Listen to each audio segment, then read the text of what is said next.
मन की शुद्धता का स्वरूप है विषय चिंतन ना होना। समझो, मन अशुद्ध विषय चिंतन और मन शुद्ध भगवत चिंतन, सीधी बातें। जितना शरीर संसार भोगों का चिंतन होगा उतना ही मन अशुद्ध होगा, और जितना प्रभु का चिंतन होगा उतना ही मन शुद्ध होगा। प्रभु का चिंतन करना ही मुक्तावस्था है, जगत का चिंतन करना ही बंधन है। अब हम प्रयास करें भगवत चिंतन का, तो बहुत जन्म का अभ्यासी विषय चिंतन करने वाला मन बार बार विषय चिंतन में जाएगा।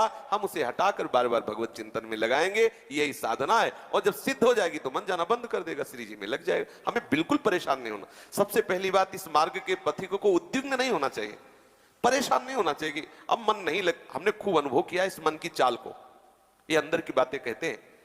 जैसे हम आज भजन बढ़िया हुआ ना, तो एक मन में ऐसा लगता है कि अच्छा, उसी अच्छाई में भागेगा, ये उसी अच्छाई में भागेगा और किसी सूक्ष्म विषय में फंसा देगा। और ये इतना चालबाज है, पूछो मत। मतलब इतना हितैषी बनेगा, इतना विश्वसनीय बनेगा, और ऐसे गड्ढे में गिराएगा कि यही लगेगा आत्महत्या कर लो। पक्की बात कहता हूं, पक्की। अगर कोई पवित्र हृदय से बात सुनेगा तो उसको समझ में आ जाएगा। जो इसके अनुसार, वो बहुत मलिन हृदय वाले हो तो बात अलग है, नहीं जो इसके अनुसार चलते हैं ना, बहुत बेईमान है ये मन। सदैव हमको गिराने की ही कोशिश की, कभी उठाने की नहीं की। इसको जब देखा है तो ये हमारे नाश का ही कारण बना है, हमारे पतन का ही कारण बना है। हमें गिराने की कोशिश की है। गुरु प्रदत्त विवेक के द्वारा इसको जब पकड़ पाए, समझ पाए, ओहो इसकी तो चाल ही है। जरा सा भी अगर हमें कहीं भी भागवती का आनंद मिलता है, उसी आनंद में हम थोड़ा सा ढील करते हैं, और ढील पाते ही हमें वही विषय में गिरा देता है जहां हम फिर बैठे जलते रहे। एक क्षण के विषय संयोग को कई कल्पों तक नरक पहुंचाने की ये रचना रच देता है। बहुत विजय, क्षण सुख लागी जन्म सतकोटि, करोड़ों जन्मों को बिगाड़ दे, ऐसे ऐसे कर्म करवा देता है। इतना बेईमान है। चतुर उपासक इस पर दृष्टि रखे, इसकी दी हुई प्रेरणा को पहले संत सदगुरुदेव शास्त्र मर्यादा में देखे। अगर वो है तो कोई बात नहीं, अगर नहीं है तो उसकी कदापि बात ना माने, नहीं तो नष्ट कर देगा, पक्का पक्का पक्का। ये अनुभव की बात कहते हैं। और ये बहुत ही बेईमान है, बड़ी सूक्ष्मता से ले जाएगा। यम ही न व्यथ्यन्ते ते पुरुषम पुरुषर्षव सम दुखा सुखाधीरम सोमृतत्वाय कल्पते। ये कहेगा कि बस देख लो, देखने में कोई बात तो है नहीं, तुम्हें कुछ करना नहीं। अब श्रीमान जी ने देखने में राजी किया, बस छू लो, फिर धीरे धीरे धीरे, और फिर इसके बाद जो फिर वही पश्चाताप कराता है, ऐसा मैंने क्यों किया। और ऐसा एक बार नहीं, हजारों बार ये हमको भ्रष्ट करता रहता है, हमको जलाता रहता है। गुरु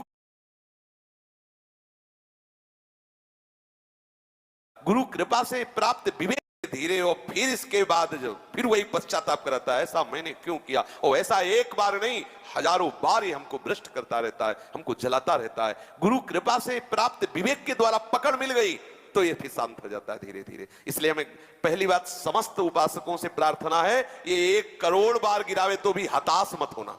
इस पर हमें विजय प्राप्त।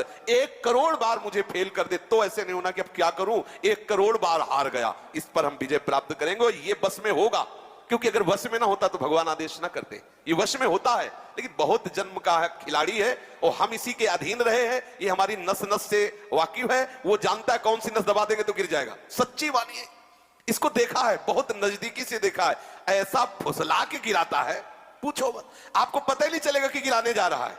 और अगर कहीं भगवत कृपा से कोई रोकने आ कि भाई ऐसा क्यों, तो वो इतना ज्ञान बघारेगा अंदर से कि उसको सामने वाले को चुप कर देगा। और वही जब आपका पतन हो जाएगा, फिर आप सोचोगे तो वही ज्ञान वो खुद अंदर से देगा कि अगर ऐसा करते तो आप बच जाते। ऐसा आज जो जेलें भरी है ना, जितनी जेल भरी है, सच्ची मानिए वो सब इसी मनी राम के खेल है। जितनी जेल भरी है, ये मन बोले अब क्या करें, मन नहीं माना तो मन नहीं माना।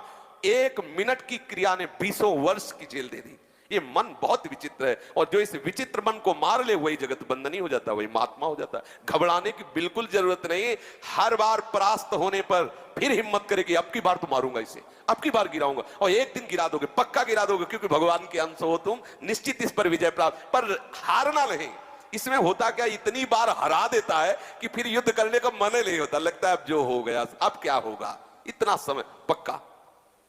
प्रत्येक हार में विजय छुपी होती है, ये सूक्ष्म बात कह रहे हैं। प्रत्येक पराजय में विजय छुपी होती है, ये कोई सूक्ष्मदर्शी ही जान सकता है। तो आप बिल्कुल सावधान रहना, चाहे जितनी बार पराजय हो, हारना नहीं, वो आपको आगे बढ़ा दे।